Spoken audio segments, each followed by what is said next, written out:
Бүгінгі тақырыбымыздың аты Homo sapienстің географиялық және популяциялық полипептициясы, адамдардың ортақтығы, биология және әлеуметтік жіктелу, нәсіл, ұлт, этнос түсініктері. Бүгінгі сабағымыздың жоспары нәсіл және оның этностардың айырмашылығы, нәсілдердің жіктелуі, моногенизм және полигенизм теориясы, нәсіл қалыптасуында табиғи сұрыпталу.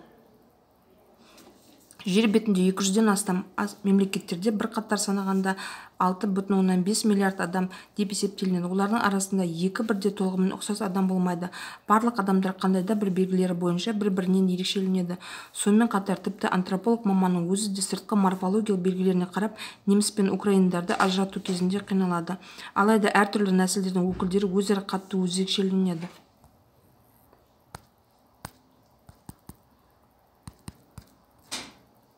Нәсіл және оның этностардың айырмашылығы.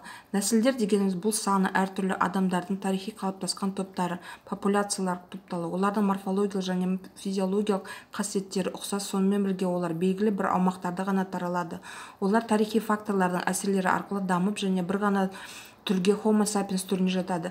Нәсіл халықтан немесе этностан айырмашылығы бар белгілі бір аумақта таралған. Бірнеше нәсіл жинақтарын қаралу мүмкін емес. Керісінше сол бір нәсілге бірнеше халықтар жату, олардың әртүрлі тілді сөйлеу мүмкін.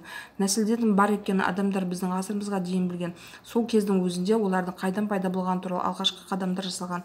Мысалы, гректің көп аңыздарында қара нәсілдер адамдары күн тізбегінен пайда болған деп миф таралған. Этнос дегеніміз этнос тарихи жолмен пайда болған адамдардың әлеуметтік тарихи тұрақты әлеуметтік қалыптасу. Этностың пайда болу негізгі шарты орталықтың өзінің біртұтастылығы және басқа ұқсас құрылымдардың аймақтардың тілден, мәдениеттен өзінің өзгешелігін енгізу болып саналады. Нәсілдердің жіктелуі. Әртүрлі нысандарды таралу ареалдарда сәйкес келмейді. Сондықтан нәсілдік шекараларда анық емес және шартты болып келеді. 4 үлкен нәсілге бөліп қалыптасқан. Олардан негроид, оған жақын австралоидтер, европоидтер және монголоидтер. Олардың ішінен ең көп таралған қазіргі адамның 3 үлкен нәсілі жатады. Ол экваторлық, европалық, монголоидтық. Нәсілдік ерекшеліктер аса маңызды емес. Барлық нәсіл биологиялық, психологиялық қатынастардың өзара тең және даму сатысының бір деңгейі болып тұрады. Европоидтық нәсілдерге тән белгілер. Европоидтық нәсілдерге тән белгілер ұзын бойлы, шашы ұзын салалы, әрі ашық, терісі ақшыл түсті. Олардың беті пішіні сопақша, мұрты мен сақалы тез өскіш, қыр мұрынды, жалпақ емес, жұқа ерінді болып келеді. Европоидтық нәсілдер алғашында Еуропа мен алдыңғы Азия жерінде өмір сүрген. Қазір европалық нәсілдер барлық құрлықтарда өмір сүреді. Монголоидтық нәсілдерге тән белгілер. Монголоидтық нәсілдер өздеріне тән белгілер бар. Монголоидтық нәсілдердің шаштары қатты әрі ұзын салалы, терісінің түсі қоңыр салқы сары түсті, сақал мұрты баяу өседі. Көбіне орта бойлы, жалпақ бетті, мұрын пішіні жалпақ, көздері қысықтау, еріндері қалыңдық орташа болып келеді. Монголоидтық нәсілдер негізінен Азия құрлығында кеңінен таралған. Қазіргі кезде монголоидтық нәсілдер барлық құрлықтарда өмір сүреді. Бұл негізгі 3 нәсілдер ғалымдар солтүстік Америкада үндістер мен австралиялықтар өзінің алдынан жеке нәсілдер деп бөледі. Үндістердің сыртқы түрі өздеріне тән қыр мұрынды, сопақ бетті, ұзын шашты болып келеді. Ал австралиялықтардың терісі қара түсті, шашы толқын пішінді, бұйра емес, сақал мұрты қалың өседі. Австралиялықтардың тісінің құрылысы, қан құрымы, саусақ бедерлері жағынан монголоидтық нәсілдерге ұқсас болып келеді.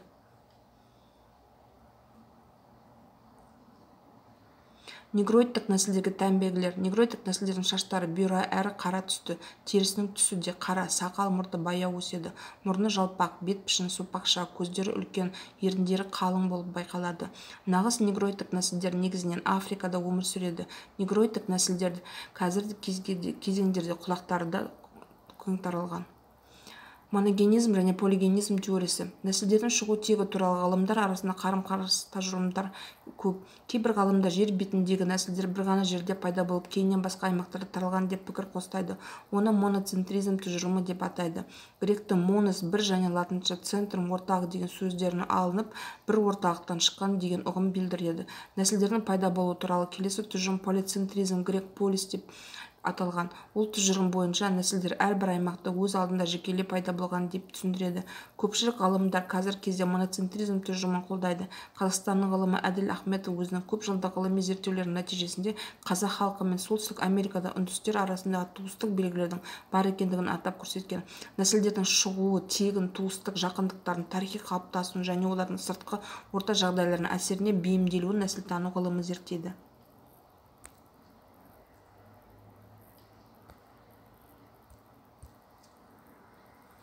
Нәсіл қалыптасуындағы табиғи сұрыпталу. Адамның жеке басының дамуындағы биологиялық факторлар мен әлеуметтік факторлардың алатын орны мен рөлі жайлы түрлі пікірлер болады. Мәселен, неміс биологы Геккель адам мен қоғамның дамуын негізінен анықтаушы биологиялық факторлар, ал адам дамуы мен адам эволюциясын қозғаушы күші тірлік үшін күрес және табиғи сұрыпталу деп есептеледі. 1869 жылы Евгений Галимнің принциптерін тұңғыш тұжырымдаған Фридрих Гальтне адамның болашақ ұрпақтарының тұқым қуалаушы сапаларын, денсаулығын, ақыл-ой сапаларын жақсартуға әсерін тигізетін факторлар зерттеу ұсынды. Оның идеялары көп жағдайда нәсілшілдікті, атап айтқанда фашистік нәсілшілдік теорияларын анықтау үшін пайдаланылады. Нәсілдердің өзара қауысуының биологиялық жағынан пайда болуы екендігін дәлелдеген еңбектер шыға бастады. Түрлі нәсілдер арасында түрлі генетикалық айырмашылықтар бар.